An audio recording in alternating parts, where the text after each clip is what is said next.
événements, partage, réseaux, au plus proche de vous. les anecdotes d'entrepreneurs sur We Do Biz.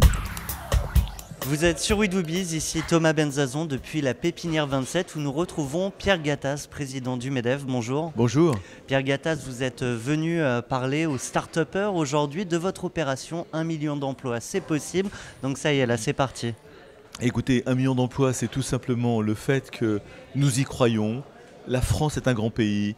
On a des entrepreneurs fabuleux d'ailleurs qui sont dans ces locaux. On a des ingénieurs, on a une force vive. On a tout pour réussir dans le monde et on a tout pour créer 1 million d'emplois nets, c'est-à-dire de passer le chômage de 10,5% à 9% seulement. Donc nous avons émis une trentaine de propositions pour créer de l'emploi en France. Parmi Voilà. les propositions qui vous tiennent le plus à cœur, ou en tout cas les propositions qui, selon vous, justement, créeront un maximum d'emplois, est-ce qu'on peut en citer quelques-unes ? Oui, écoutez, il y a faire en sorte que la France s'adapte au monde qui bouge. Le monde est en mutation accélérée et les entrepreneurs que j'ai rencontrés le savent bien. C'est autant d'opportunités. Le monde bouge à cause du numérique qui arrive, qui accélère tout. Le monde bouge parce que les modes de vie changent. Les générations Y veulent travailler différemment, parfois la nuit, parfois le week-end.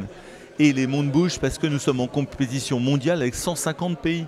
Donc, il faut prendre en compte que notre législation du travail, la fiscalité, l'urbanisme, l'environnement, nous sommes en compétition avec tous les autres pays. Et il faut absolument trouver que la France, grâce à l'entrepreneuriat, grâce à l'entreprise, bâtisse des réformes profondes, structurelles, qui ne diminue pas, par exemple, le dialogue social. Nous sommes pour, bien évidemment, le dialogue social, mais il faut réformer, notamment, notre législation du travail, notre modèle social, et on dit que c'est dans l'entreprise, avec nos salariés, qu'on doit savoir si on doit travailler 32 heures, 35 heures ou 40 heures, et pas au niveau d'une loi qui arrose tout le monde. Un mot aussi sur les seuils sociaux. C'est vrai qu'on a des entrepreneurs et on les entend parfois hésiter à passer à la 50e personne au sein de l'entreprise. Les faire évoluer, est-ce qu'on a une idée de seuil? Parce qu'il y aura toujours cet effet de seuil du coup. Oui, alors vous avez deux seuils qui sont difficiles pour les petites entreprises. C'est le 9e et c'est 49. Quand vous passez de 49 à 50 personnes, vous avez 35 obligations, dont la création d'un comité d'entreprise et dont la création d'un CHSCT. Eh bien, ça fait peur. 35 obligations, ça fait très peur. Quand vous êtes en forte croissance, vous absorbez ces seuils. Il n'y a pas de problème. La plupart des entreprises ont des faibles croissances, et ont très peur. Donc nous sommes en train de négocier avec nos partenaires sociaux. C'est le but de cette grande négociation qui va durer jusqu'à Noël. Un lissage, une optimisation, une réduction du nombre d'obligations de ces seuils en contrepartie, je dirais, d'un dialogue social amélioré dans nos entreprises. Vous êtes optimiste quant à la réalisation de ces réformes et de ces discussions ? J'espère, si vous voulez. J'espère que, vous savez, j'ai l'impression que les Français sont plus en avance, à la fois sur tous les partis politiques, et sont en avance sur aussi les partenaires sociaux.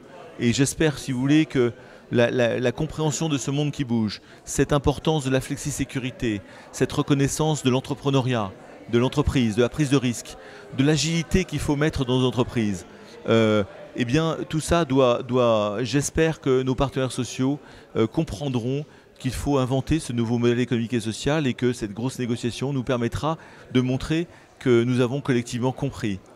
Un mot, Pierre Gattaz, sur votre présence ici, la Pépinière 27. Vous avez visité les start-upers, les entrepreneurs. Est-ce qu'il y en a qui vous ont marqué ? Oui, ils m'ont tous marqué parce qu'ils sont tous pleins d'énergie, ils ont les yeux qui brillent, comme on dit, ils sont pleins d'espoir, c'est rafraîchissant. Moi je rêve et j'espère, je vais vous aider à faire en sorte qu'il y ait des députés qui viennent, qu'il y ait des ministres qui viennent, qu'il y ait des partenaires sociaux qui viennent voir ce que c'est que l'entrepreneuriat et l'esprit d'initiative. Sont des gens courageux, ils se jettent à l'eau, c'est génial. Et il faut le faire savoir, il faut le faire connaître.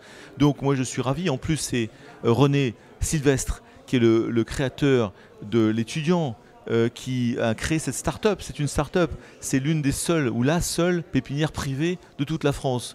Et en plus, il est devenu président du réseau des 250 pépinières. Donc je dirais magnifique, magnifique en termes d'initiative, magnifique d'héberger des jeunes et moins jeunes, parce qu'il y a aussi, j'ai croisé des gens de plus de 50 ans qui créent leur start-up. Aussi après 50 ans. Voilà, ouais. Et puis j'ai vu une start-up qui m'a un tout petit peu plus intéressé que les autres, parce que ce sont One River. New River, qui fait des éoliennes qui ressemblent à des arbres. Et en fait, chaque feuille, c'est un rotor avec un stator qui permet de générer de l'énergie. J'ai trouvé que l'idée était géniale. Ouais. C'est un monsieur qui est un romancier, qui a écrit des livres, qui n'est pas du tout ingénieur, qui vient de s'entourer d'ingénieurs. Il s'est lancé, il est parti. Moi j'ai dit bravo, c'est génial son truc. J'espère qu'il va réussir. Et nous aussi. Merci d'avoir été avec nous. Merci. Pierre Gattaz, président du MEDEF. 1 million d'emplois, c'est possible. Maintenant, on y va.